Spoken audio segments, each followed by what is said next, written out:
Is the Swiss food giant Nestle above all rules and regulations, especially when it comes to the global south? That is a question that's been on many people and specifically consumers' minds in recent weeks after the company was accused of manufacturing baby products containing high levels of added sugar to middle and low income countries, namely in Africa and Asia.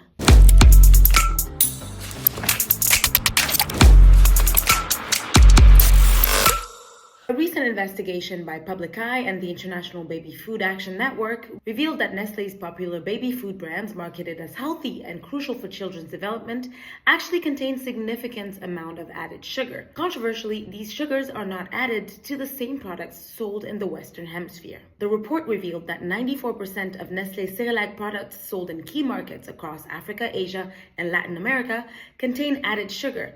This wheat-based cereal targeted at infants aged 6 months and above was found to contain 7.3 grams of sugar per serving in the Philippines, 6.8 grams in Nigeria, and 5.9 grams in Senegal. In Germany and the UK, the same product contains zero added sugar. Now, in response to the controversy, Nestle went on full denial mode and said, "We would like to assure you that our infant cereal products are manufactured to ensure the appropriate delivery of nutritional requirements, etc., etc." But are consumers just supposed to believe that Nestle is complying with food regulations and showing, as they say, unwavering commitment to the responsible marketing of breast milk substitutes? You see, the issue is that beyond this damning recent reports, it's not the first time that the food giant has been accused of shady, misleading, and harmful marketing practices. Let's go back in time to the 1970s and a scandal many refer to as the baby food scandal. Nestle's marketing tactics came under scrutiny when they were first exposed in the New Internationalist magazine in 1973 and in a booklet titled The Baby Killer, released by the British NGO War on Want in 1974. They revealed that in places where many families were struggling, Nestle really pushed their baby formula as better than breastfeeding, even though it wasn't. They gave out free samples in hospitals and clinics, making it seem like it was the best choice. But once families got used to the formula, they had to buy it, which was tough on their wallets. Nestle's ads in emerging markets were intense, especially in areas where people can read well. This meant that they were more likely to use the formula instead of breast milk, even though breastfeeding was healthier and recommended by the WHO. These organizations also argued that the misleading advertising sparked health issues and infant mortality in the targeted countries. Nestle responded by filing a lawsuit in Switzerland after the booklet was published. And well, after a 2-year legal battle, the court ruled in favor of Nestle, stating that they couldn't be held criminally responsible for infant deaths. And guess what? There's been a series of lawsuits and affairs involving the corporation that more or less have ended in the same way. Just in 2018, a report by the Changing Markets Foundation revealed that Nestle promoted its infant milk formulas as comparable to human breast milk in multiple countries, once again in the global south. This despite a prohibition by the WHO. The study examined over 70 Nestle baby milk products across 40 nations and found instances where Nestle disregarded its own nutritional guidelines in advertising. For example, in South Africa, the company included sucrose in its infant milk formulas, while marketing its Brazilian and Hong Kong formulas as sucrose-free for the health of babies. Are we starting to see a pattern here? Well, brace yourselves because I'm not even close to being done. Nestle has not only been accused of producing food products of lesser quality or not as healthy for babies in emerging countries.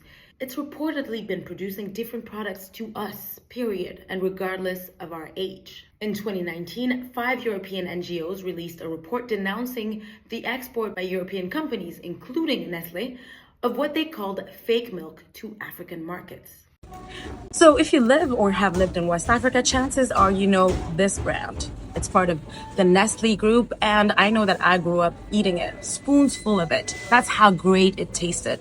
But a few years ago, we found out that this is not actually milk. It's basically a blend of skim powdered milk that is dehydrated with vegetable oil. So on a nutritional level, it's not great for you. But we Africans start consuming it from a very young age. And guess what the packet says here? It says that it's good for your immune system. It says that it helps you grow, that it's full of calcium, which is basically what NGOs have said is bad advertising or false advertising. Beyond the health issue, we have a price issue here. West African farmers simply cannot compete with the prices of powdered milk, which are on average 2 times cheaper than real cow milk, according to statistics from CIRAD in 2020. This significant price differential is partly due to the difficulty of collecting and preserving cow milk, especially in countries where distances between parts of the supply chain are long. The result is that in Senegal, for example, powdered milk accounts for 84% of milk imports. That's according to Le Monde.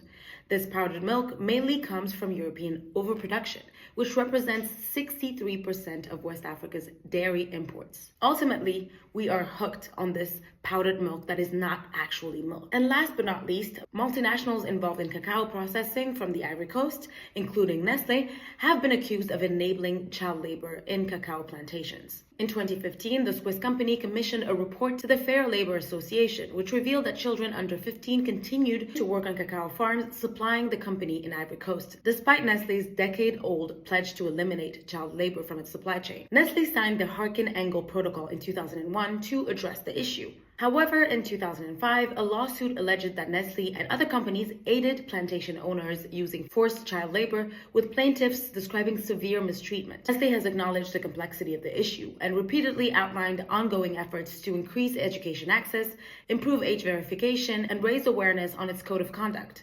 In June 2022, a U.S. Supreme Court judge dismissed a lawsuit filed by 8 Malian citizens aiming to hold Hershey Co., Nestle SA, Cargill Inc., and others accountable for child slavery on cacao farms in Ivory Coast. The judge ruled that the plaintiffs in the proposed class action lacked standing because they failed to demonstrate a traceable connection between the 7 defendant companies and the specific plantations where they were employed. And that was that.